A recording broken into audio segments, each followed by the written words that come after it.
Okay, so you all chose your sides, patriots versus the loyalists, and I'm going to be taxing all of you.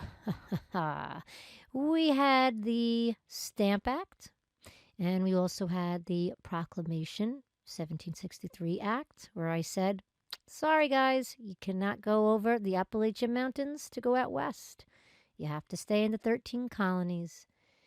And we had a very expensive war. We had the French and Indian War, and I really need to have you guys start helping me pay for that big debt that we had. I got to start paying off all those soldiers that fought for you, the colonists in the 13 colonies. So, in order for me to start paying those soldiers from the French and Indian War, we created the Stamp Act. But all of you went boo and protested it. So, I got rid of the Stamp Act. So now I have created the Sugar Act. And this is the 1764 Act that put a 3-cent tax on foreign refined sugar and increased taxes on coffee, indigo, and certain kinds of wine. So 3 cents to you today might not be such a big deal, but back then, 3 cents was a lot of money. I also want to share with you on the right-hand corner up here. Check this out. This is a Paul Revere coffee pot. Paul Revere, back down in the American Revolution time, was a patriot, and his job was also to be a silversmith. And he created beautiful things like you see here. And do you know how much this was auctioned off? $1,850,000. That was auctioned off, but it was actually created by Paul Revere himself.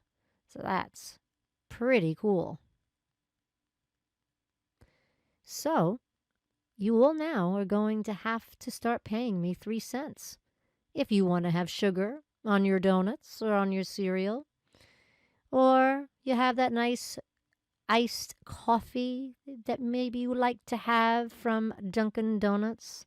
Well, better be handing me over that 3 cents. Up until 1764, Britain hadn't interfered much with the way her colonies were run. The government had maintained an informal policy of healthy neglect. As a result, the colonies were somewhat independent and weren't used to being told what to do. But the British government had gone deeply in debt fighting France, and it desperately needed money. So it was decided that the colonies had to help pay for their own defense. To raise this money, Parliament made a new law called the Sugar Act. It required payment of a tariff on imported items such as molasses, sugar, wine, and coffee. Tariffs were supposed to be used to regulate trade.